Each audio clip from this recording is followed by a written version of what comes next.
Welcome back to my channel NB English tutorial. আজকে আমরা ode to the west wind কবিতাটি third পার্টটি নিয়ে আলোচনা করব। অলরেডি আমরা দুটো পার্ট কমপ্লিট করেছিলাম। ফার্স্ট পার্টে আমি ব্যাকগ্রাউন্ডটা আলোচনা করেছিলাম ডিটেলসে, এবং সেকেন্ড পার্টে আমি ফার্স্ট 3 ক্যান্টোস ডিসকাস করেছিলাম। আজকের ভিডিওতে পার্টিকুলারলি আমি যে রিমেইনিং 2 ক্যান্টোস সে দুটো নিয়ে আলোচনা করব। হোপফুলি তোমরা পুরো ভিডিওটি দেখবে এবং খুব সহজভাবে বোঝানোর চেষ্টা করা হয়েছে। অবশ্যই যদি কোথাও বুঝতে অসুবিধা হয় অবশ্যই আমাকে মেসেজ করবে। সো চলো টেক্সটে ঢোকা যাক। So before entering into the text, let's have a quick look on the previous cantos which will help you to understand and relate the rest of the text. So in the very first stanza we have seen that the activities of the west wind on the land. Okay, here west wind acts both as a destroyer and a preserver. It carries away the autumnal seeds and the dead leaves from the trees and it deposited to the underground, where in the spring season these seeds came to life. Okay, thus it activity as a destroyer and preserver mentioned in the first stanza. Okay, in the second stanza we have seen that the west wind's activity in the sky, when it blows to the sky it carries the masses of the cloud to everywhere from the dim verse to the zenith side. These clouds are actually the messenger of the rain and lightning and also the locks of the approaching storm. These clouds these congregated clouds, I would say, create a vault like tomb where the dying year will be buried, and the west wind acts like a dirge. Okay, and in the third stanza we have seen that the west wind acts or the activities of the west wind in the sea. So here the west wind disturbs the sleep of the Mediterranean Sea, and it also cuts through the path of the Atlantic Ocean. Okay, the west wind disturbs both the sea and it also terrifies the underground mosses that overgrown to the water, and the flowers which were turned into grey and leave their shade. So we have seen these 3 kinds of activities on the land, in the sky and on the sea. So now in every stanza's last line, that "oh hear to me" or "oh listen to me," these words are recurring into the text. Let's talk about why the poet invokes to the west wind and what he actually wants to say to the west wind. Okay, so come to the text.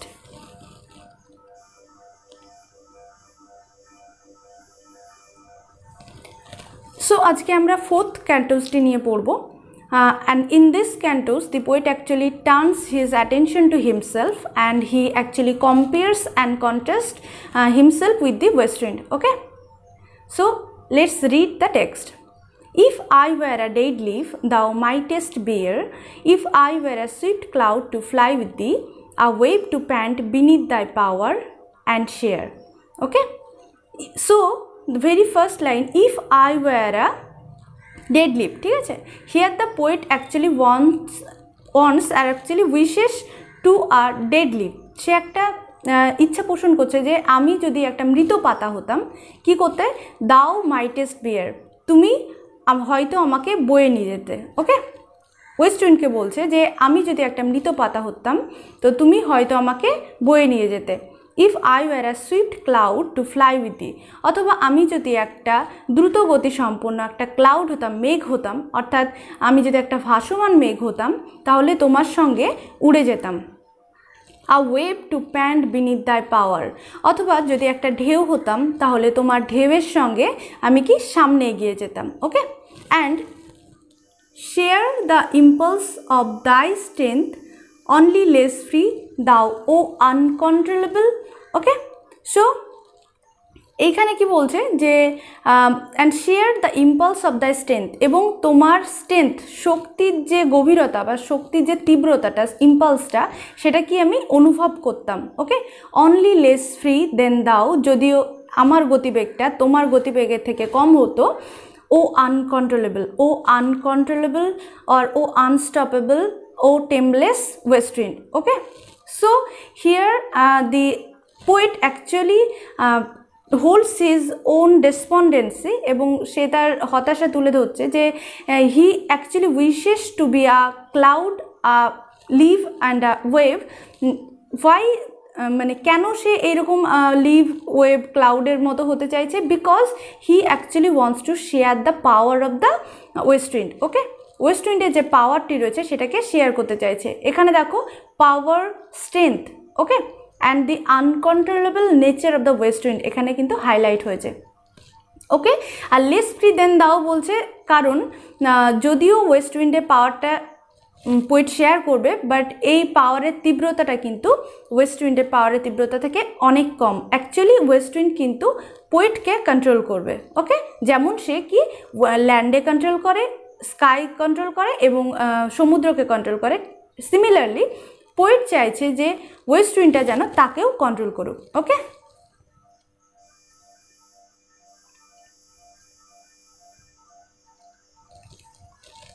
even if I were as in my boyhood and could be the comrade of thy wanderings over heaven, as then when to outstrip thy sky speed scarce seemed a vision. কি বলছে here the poet actually retrospective to his past and he is explaining that why he actually needs his power, he needs the west wind's power। ঠিক আছে, এখানে explain করছে যে কেন actually West উইন্ডের পাওয়ারটাকে তিনি পেতে চাই।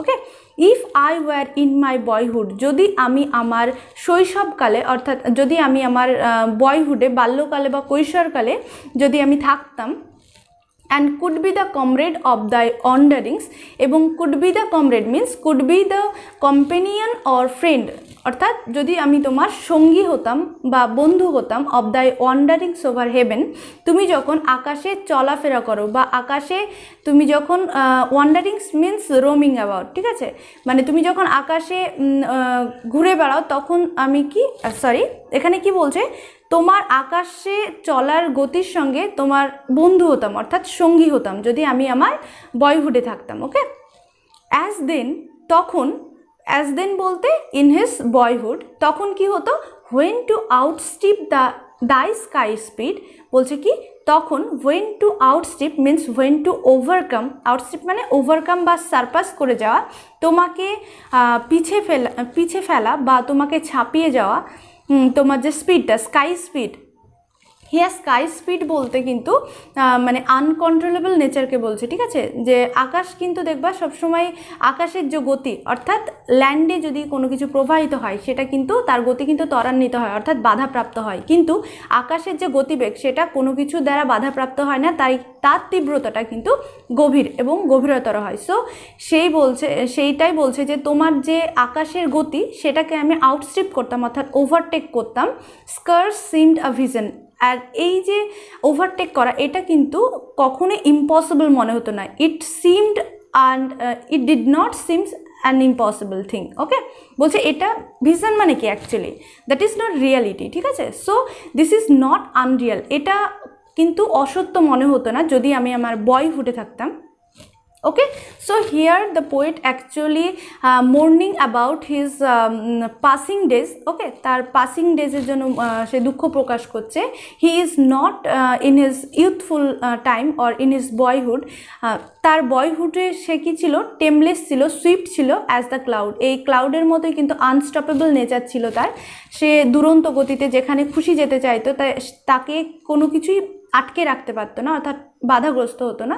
সো এই ব্যাপারটি মানে তুলে ধরতে চাইছে যে he lost his youthful days and now he also lost his power and the strength like the western. Okay, so now he so let's see what he then say. I would never have Stephen means I would never request to you. Okay, have Stephen means request to you as thus, ঠিক যেমন এখন করছি, আমি তোমার কাছে কখনোই request করতাম না, ঠিক যেমন এখন করছি, with the in prayer in my sore need, এবং আমি তোমাকে আমার প্রেয়ারে রাখছি, in my sore need, in my sore need here means in my কি বলবো, আমার এখন যে অবস্থা, ঠিক আছে, আমি যে যন্ত্রণা ক্লিষ্ট এখন যে আমার অবস্থা, সেই সোর নিডে, ঠিক আছে, মোস্ট অ্যাঙ্গুইশড ফিলিং যেটা এখন, ঠিক আছে, সেই সময় কি আমি তোমাকে স্মরণ করছি বা আমি তোমাকে প্রে করছি যে please come to me and give me or share with me the power. Okay, so এইখানে পোয়েট কিন্তু ওয়েস্ট উইন্ডকে প্রে করছে, যে প্রে করে বলছে যে আমি কখনোই তোমাকে প্রে করতাম না যদি আমি আমার বয়হুডের মতো টেমলেস, সুইফট এবং কি বলবো একটা স্ট্রেংথ থাকতো আমার। So now I am losing that strength, so I am pleading you বা I am praying to you in my sore need. ঠিক আছে, শোর নিড মানে ভীষণ যন্ত্রণাক্লিষ্ট হয়ে যে মানে চাওয়া পাওয়া। ঠিক আছে, Oh, lift me as a wave, a leaf and a cloud. Please lift me or please drive me as a wave, as a leaf and cloud. Now for the first time he pray to the west wind. ঠিক আছে, এই সময় সে pray করছে কি, যে তুমি আমাকে একটা ওয়েভের মতো, একটা ঢেউয়ের মতো, একটা লিভের মতো এবং একটা ক্লাউডের মতো বয়ে নিয়ে চলো। দেখবে ফার্স্টে যে আমরা স্ট্যান্ডা সেটা পড়েছিলাম লিভ, সেকেন্ড স্ট্যান্ডাতে আমরা ক্লাউডকে দেখেছিলাম এবং ওয়েভ। তার যে শক্তি, অর্থাৎ ওয়েস্ট উইন্ড যেমন লিভ, ক্লাউড এবং ওয়েভকে তার গতিবেগের সঙ্গে, তার তীব্রতার সাথে, তার পাওয়ারের জন্য সে যেমন এগিয়ে নিয়ে চলে। ওকে, মানে ট্রান্সফরমেশন হয় বা তাকে এক জায়গা থেকে রিপ্লেস করা হয়, মানে সরিয়ে দেওয়া হয়, ড্রাইভ করা হয়, রিপ্লেস নয়, এক জায়গা থেকে ড্রাইভ করা হয়।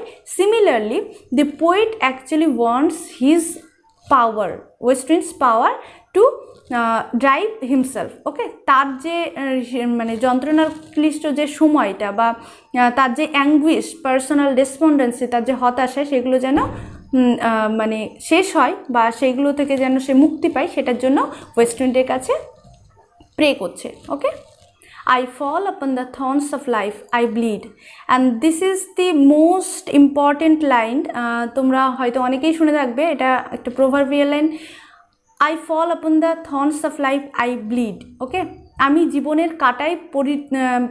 কাঁটায় পতিত হয়েছি এবং আমি রক্তাক্ত হয়েছি। Okay, so here why the poets call that he fall upon the thorns of life and bleed, because he is so frustrated in his present life, he is so absorbing or so subjected to the kind of suffering, sorrow and despondency, he is now feel frustrated. ঠিক আছে, সে জীবনের কাটায় পতিত হয়েছে। অর্থাৎ মানে এখানে কি বলতে চাইছে, সে জীবনের কাটায় বলতে সে হয়তো রুলস রেগুলেশন, যে প্রেজেন্ট সোশ্যাল স্ট্রাকচার বা সোশ্যাল কাস্টম, ঠিক আছে, যে সোশ্যাল কি বলবো ব্যারিয়ার্স রয়েছে, হ্যাঁ, সেইগুলো দ্বারা কি সে জর্জরিত হয়েছে, সে সেইগুলো দ্বারাই বাধাপ্রাপ্ত হচ্ছে এবং সেইগুলোর দ্বারা কি হচ্ছে, তার রক্তপাত হচ্ছে, মানে সে পেন ফিল করছে একটা। ঠিক আছে, অ্যাকচুয়ালি আমরা জানি যে life is not the bed of roses. ঠিক আছে, জীবনটা কিন্তু মানে গোলাপ সজ্জিত একটা বিছানা নয়। ঠিক আছে, ইট ফুলস অফ থর্নস অলসো, মানে এটা কাটায়ও পরিপূর্ণ। সো আমাদের লাইফটা কিন্তু মানে এই যে সিজনালের মতো একটা চেঞ্জিং ব্যাপার, যে কখনো happy moment, then the sad moment, then again happy moment, nothing is constant. So he just মানে holds his own personal life, that he is now miserable in his own life and he need help of the west wind. Okay, next, a heavy weight of hours has chained and bowed on to like the tameless, swift and proud. Okay, এখানে কি বলছে, a heavy weight of hours.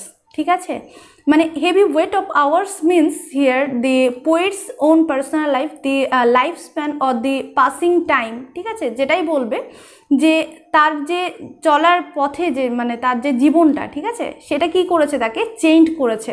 ঠিক আছে, and board, তাকে নুইয়ে দিয়েছে, তাকে বেঁধে দিয়েছে এবং নুইয়ে দিয়েছে অন টু লাইক দি, এক সময় আমিও তোমার মতো ছিলাম। অ্যাকচুয়ালি এখানে কি বলছে, সেই বয়হুডের কথাই আবার তুলে ধরছে, যে আমি এক সময় তোমার মতো কি ছিলাম, টেমলেস, ফ্রি ছিলাম, সুইফট, দ্রুত ছিলাম এবং প্রাউড, গর্বিত ছিলাম।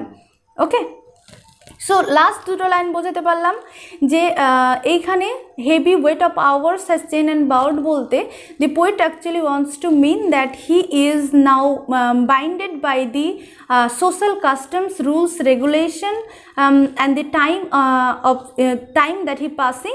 ওকে, দ্যাট মেক্স হিম বোর্ড। ঠিক আছে, এটাই তাকে কিন্তু মানে ঝুঁকিয়ে দিয়েছে, অর্থাৎ তার যে স্ট্রেংথটা, তার মেন্টাল স্ট্রেংথ, ফিজিক্যাল স্ট্রেংথ দুটোই কিন্তু মানে দুটোই কিন্তু নিঃশেষ পড়বো না, দুটোই কিন্তু ঝুঁকিয়ে দিয়েছে। কিন্তু একসময় কিন্তু সে পাওয়ারফুল ছিল, সে টেমলেস ছিল, সুইফট ছিল, প্রাউড ছিল as the west wind. Okay, so let's come to the 5th cantos. Make me thy lyre, even as the forest is. What if my leaves are falling like its own? Okay, so এখানে দেখো কি বলছে। নাও আমরা জানলাম 4th ক্যান্টোজে যে poet বা speaker সে কিন্তু তার পার্সোনাল লাইফ, পার্সোনাল ডেসপন্ডেন্সি বা পার্সোনাল সরোজ, মিজারিজে কি আছে, মানে একদম মানে মিজারিতে সে পরিপূর্ণ রয়েছে, ঠিক আছে। সো এইখানে কি বলছে, 5th স্ট্যান্জা হচ্ছে কি বলবো, ক্লাইম্যাক্স টু দিস পোয়েম, ঠিক আছে। মানে ভীষণ ইম্পর্টেন্ট অ্যাকচুয়ালি, প্রত্যেকটি স্ট্যান্জাই ইম্পর্টেন্ট, বাট বেসিক্যালি তোমার লাস্ট দুটো 4th এবং 5th স্ট্যান্জা যেটা পোয়েট নিজের সঙ্গে তুলনা করে, ঠিক আছে, তো সেটা একটু বেশি গুরুত্ব। এখানে দেখো কি বলছে, make me thy lyre. Okay, make me thy lyre, lyre here is the kind of instrument. Okay, বলছে যে আমাকে তোমার বাঁশি করে নাও, even as the forest is, ঠিক আছে, যে ফরেস্ট যেমন তোমাকে বাঁশি হিসাবে ইউজ করে, অর্থাৎ এখানে কি বলতে চাইছে যে when the wind blows through the forest, মানে ফরেস্টে যে পাতাগুলো রয়েছে, ঠিক আছে, এইগুলো পাতাগুলোকে অ্যাজ এ স্টিং হিসাবে ইউজ করছে, তার মধ্যে দিয়ে যখন ওয়েস্ট উইন্ড প্রবাহিত হয়, a kind of musical note is providing. Okay, একটা মিউজিক্যাল নোট কিন্তু আমরা দেখতে পাই। সো এখানে বলছে যে তুমি আমাকে তোমার বাঁশি করে নাও, ঠিক যেমন ফরেস্ট করেছে। What if my leaves are falling like its own, বলছে তো কি হয়েছে যদি আমার লিভগুলো, আমার পাতাগুলোও ঝরে যায়, ঠিক যেমন ইটস লাইক ওন, মানে এই যে ফরেস্টের, অর্থাৎ অটমনাল সময়ে, অটম সময়ে যেমন ফরেস্টের পাতাগুলো ঝরে যায়, তো কি হয়েছে, ফরেস্টের পাতা যেমন ঝরে যায়, আমার পাতাগুলোও যদি ঝরে যায় তো কি হয়েছে। ওকে, so here the leaves are actually associated with the strength, okay, the boyhood days, or the strength or the mental power of the poet. Okay, পোয়েটের যে কি বলবো পাসিং টাইম, তার যে জীবনের এক একটি সময় সেটা যে ঝরে যাচ্ছে বা তার যে স্ট্রেংথ ঝরে যাচ্ছে, ঠিক আছে, সেইটার কথা বলা হচ্ছে যে আমার স্ট্রেংথ যদি কমে যায় বা আমি যদি মানে এজেড হয়ে যায় তো কি হয়েছে, ঠিক আছে। The tumult of thy mighty harmonies will take from both a deep autumnal tone, sweet though in sadness. বলছে the tumult means a loud song. Okay, এক ধরনের উচ্চ স্বরে যে গান, যে বাজনা, সেটাকে বোঝাচ্ছে।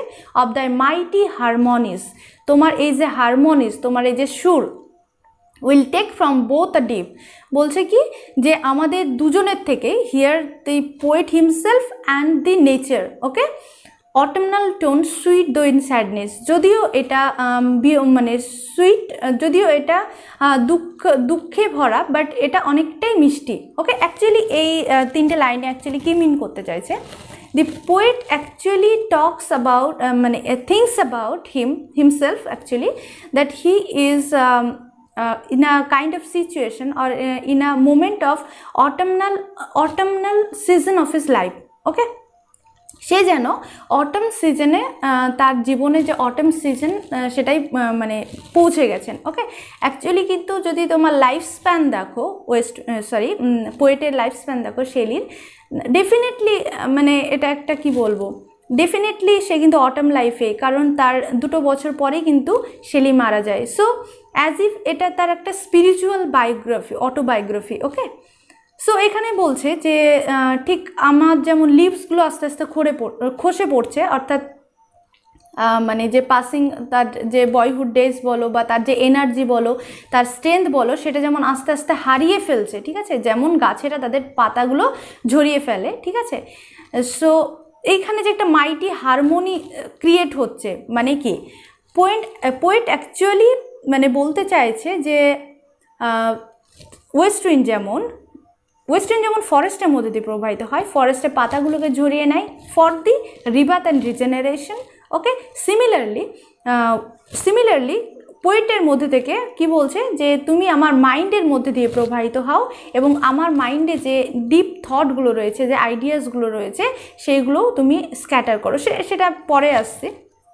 ওকে, সো বোথ এখানে কি বলছে, will take from the both deep and autumnal tone sweet though in sadness. যদিও এটা দুঃখের একটা গান, but it's a melodious song. Okay, so এইখানে এই লাইনটা সুইট দো ইন স্যাডনেস, এইখানে একটা লাইন বলবো যে পিবি শেলি লেখায় তার another poetry that is to a Skylark.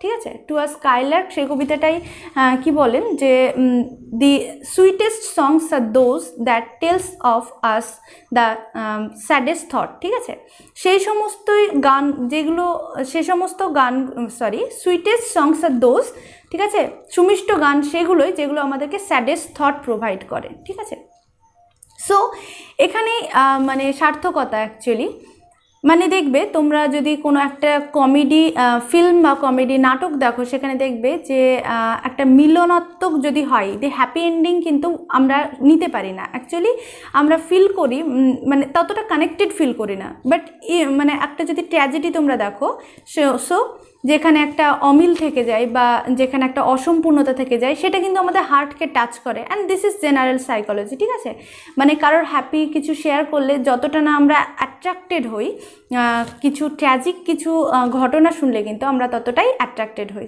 ঠিক আছে, সো এখানে এটাই বলছে যে তার যে সময় অ্যাকচুয়ালি অটম, তার যে লাইফের অটম সিজনটা, সেটা থেকে এবং যে অটোমনাল সিজন অফ দ্য ফরেস্ট, সেটা থেকে যে সুইট দো ইন স্যাডনেস যে মিউজিকটা, সেটা যেন স্প্রেড করে কে, west wind. Okay, be thou spirit fierce my spirit, be thou me impetuous one. বলছে বি দাও, মানে be thou me here now the poet completely wants to be here spirit. Okay, এতক্ষণ কিন্তু West উইন্ডের কাছে praise করছিল যে তুমি তোমার পাওয়ারটা, স্ট্রেংথটা আমাকে শেয়ার করো, because I have lost that power and the strength as in were my boyhood. ঠিক আছে, but now he wants to completely spirited by the own self। ঠিক আছে, সে পুরোপুরিভাবে কিন্তু একাত্ম হতে চাইছে।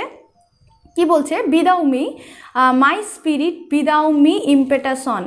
Here the personal self is mingles with the universal thought or universal approach. Okay, মানে এইখানেই কিন্তু শেলি তার পার্সোনাল লাইফের থ্রু তার যে ইউনিভার্সাল, কি বলবো, ইউনিভার্সাল অ্যাপিল, সেটা কিন্তু আমরা দেখতে পাচ্ছি।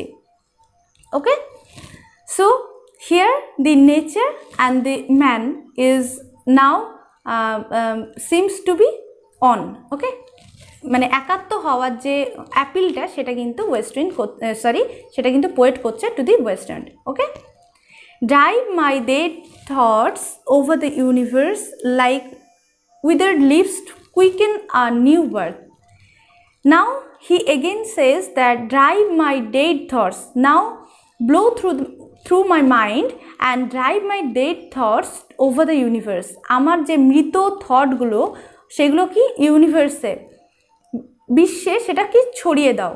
ওকে, এখানে ডেড থটস বলতে কি বোঝাচ্ছে, ডেড থট বলতে the ideas, the unrecognized ideas of the poet, বা শেলির যে আনরিকগনাইজ থট, তার যে রেভলিউশনারি থিঙ্কিং, তার যে কি বলবো, a dream to recreate the golden millennium kind situation or to recreate the present social structure, rejuvenate the social structure, সেই dead থটটাকে সামহাউ সেটাকে কি বলছে, to spread over the universe. Okay, drive মানে scattered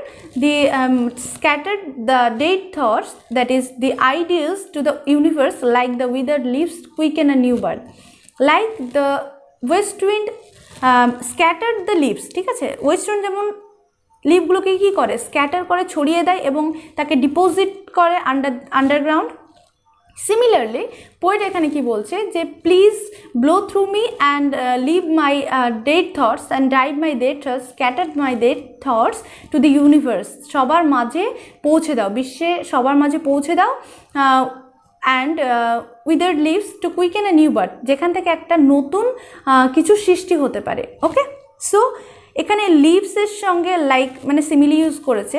লিভসটা কি হয়, লিভস হচ্ছে যখন ওয়েস্ট উইন্ড তাকে মাটির নিচে নিয়ে যায়, it recreates life, okay, it makes the soil fertile, এটা সয়েলটাকে ফার্টাইল করে এবং তার থেকে নতুন প্রাণের জন্ম নেয়। ওকে, সিমিলারলি পোয়েট কি বলছে যে তার যে থটগুলো রয়েছে, আনরিকগনাইজড থটগুলো রয়েছে লাইক ডেড থটস, সো সেইগুলো কি যখন ইউনিভার্সে ছড়িয়ে দেওয়া হবে তার থেকে নতুন আইডিয়াস, তার থেকে নতুন কিছু সৃষ্টি হওয়ার আশা কিন্তু তিনি রাখছেন।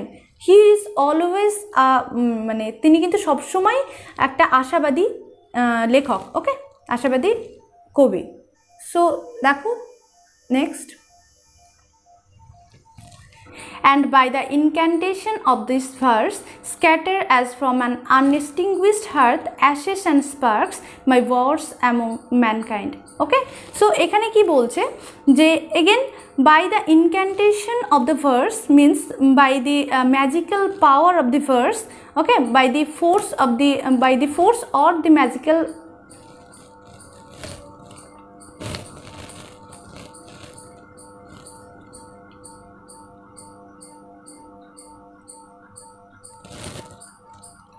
and by the incantation of this verse scatter from an unextinguished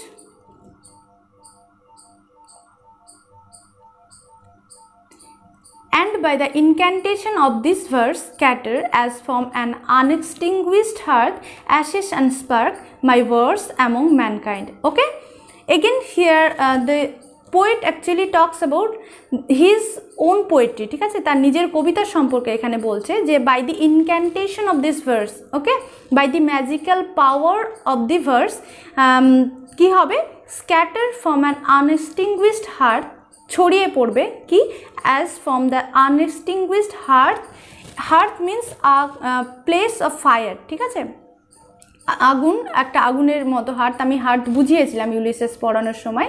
so আনএক্সটিংগুইশড heart বলতে কি, এক্সটিংগুইশড মানে কি নেভানো অর্থাৎ নিভে যাওয়া, কিন্তু আনএক্সটিংগুইশড হার্ট বলছে কারণ এখানে এখনও হার্টটা পুরোপুরিভাবে কিন্তু নিভে যায়নি, ঠিক আছে, সেই মানে নেভানো মানে জ্বলন্ত হার্ট থেকে কি বলছে, Ashes and sparks and my words among the mankind, ঠিক আছে। Actually hearth he has compared to the mind of the poet. Okay, west wind কী করবে যে এই হার্ট থেকে অর্থাৎ the mind of the poet, পোয়েটের যে মাইন্ড রয়েছে সেখান থেকে কি করবে, ashes and spark, here ashes ছাই, অ্যাশেস মানে ছাই এবং স্পার্ক স্ফুলিঙ্গ, ঠিক আছে, মানে আগুনের স্ফুলিঙ্গ, একটা স্ফুলিঙ্গ থেকে কিন্তু একটা বড় মানে আগুনের সৃষ্টি হতে পারে, ঠিক আছে। সো এখানে কি বলছে যে এই আনএক্সটিংগুইশ হার্ট থেকে, তার মাইন্ড থেকে যে ছাই এবং যে স্ফুলিঙ্গ রয়েছে, মানে খুব মানে কি বলবো, ডেড থটস যেহেতু বলেছিল একটু আগেই, যেটা আমি বললাম ডেড থটস, তো এখানে পুরোপুরি জ্বলন্ত না, বাট এই যে স্পার্কটা সেটা যদি ম্যানকাইন্ডে অর্থাৎ মানুষের কাছে পৌঁছে দেওয়া যায় তাহলে এটা থেকে কিন্তু একটা বড় আগুনে, একটা বড় ফায়ারের সৃষ্টি হবে, অর্থাৎ একটা সোশ্যাল একটা রেজুভিনেট হবে, একটা সোশ্যাল স্ট্রাকচার গঠন হবে কিন্তু এই পোয়েট্রির থেকে, ঠিক আছে, মানে he is hopeful for his poetry, ঠিক আছে। এখানে বলছে যে এই যে আমার কবিতা, এই কবিতার মানে ম্যাজিক্যাল পাওয়ারের দ্বারা তুমি যদি আমার অ্যাশেস এবং স্পার্ক থেকে অর্থাৎ এই যে পোয়েট্রিগুলো যদি তুমি ছড়িয়ে দাও among mankind, then this will be very beneficial for the mankind. Okay, so actually here the poet actually wants to say that his moral and the social regeneration of the mankind. Okay, next, be through my lips to unawakened earth, okay, the trumpet of prophecy, বলছে তুমি আমার lip থেকে, তুমি আমার দ্বারা তুমি কি হও, আনঅ্যাওয়েকেন্ড আর্থকে তুমি জাগিয়ে তোলো, ঠিক আছে, অর্থাৎ B my spokesman. Here the poet actually wants or actually prays to the west wind that west wind acts like the spokesman of the poet. Okay, poet তাকে তার মুখ্য উপদেষ্টা মানে বানাতে চাইছে। কারণ কি? কারণ সে তার থ্রু ওয়েস্ট উইন্ড কী করবে, তার পোয়েট্রিগুলোকে ম্যানকাইন্ডে ছড়িয়ে দেবে। কেমন?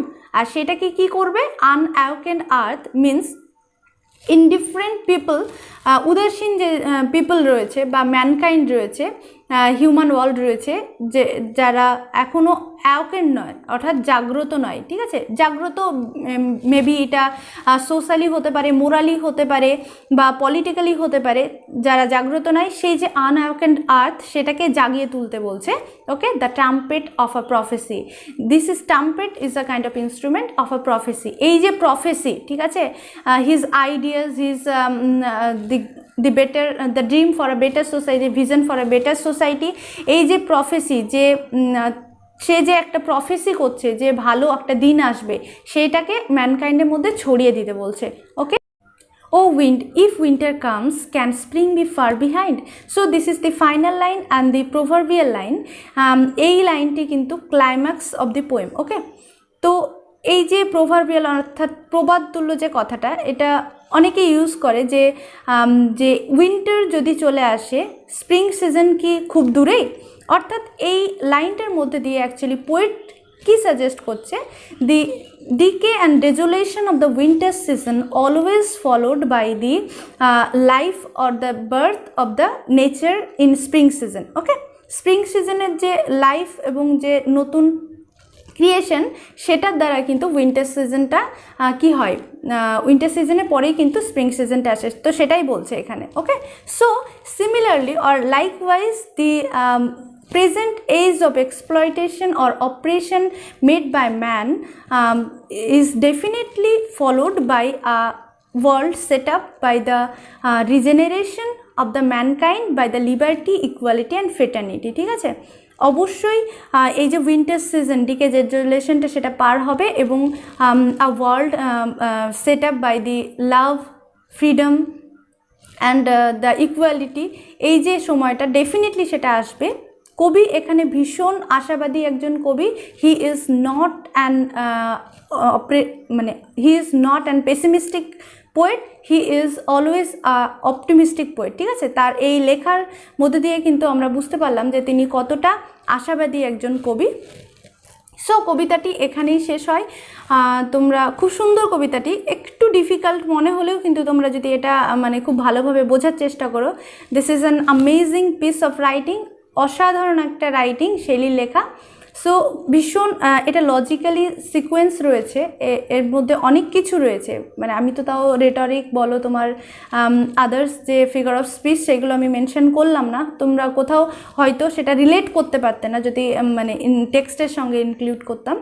সো আমি ভীষণ সহজভাবে তোমাদের বোঝানোর চেষ্টা করেছি। আই হোপ তোমাদের অসুবিধা হওয়ার কথা নয়। যদিও কোনো অসুবিধা হয় অবশ্যই জানাবে। সো এক কথায় বলতে গেলে ধরো এই পোয়েমটা হচ্ছে the poet's journey from his own personal life, personal anguish and despondency to the hope in a kind of situation in a better world. ঠিক আছে, তার যে পার্সোনাল ডেসপন্ডেন্সি, যে পার্সোনাল যে হতাশা ছিল, সে হতাশা থেকে একটা অপটিমিস্টিক যে জার্নি টুয়ার্ডস গোল্ডেন মিলেনিয়াম, সেটা কিন্তু আমরা দেখতে পাই। ঠিক আছে, so this is the motto of the poem. তোমরা বাড়িতে পড়ো কবিতাটা, কোথাও কোনো অসুবিধা হলে অবশ্যই জানাবে। আর ভালো থেকো, সুস্থ থাকে, দেখা হচ্ছে পরবর্তী ভিডিওতে। Thank you.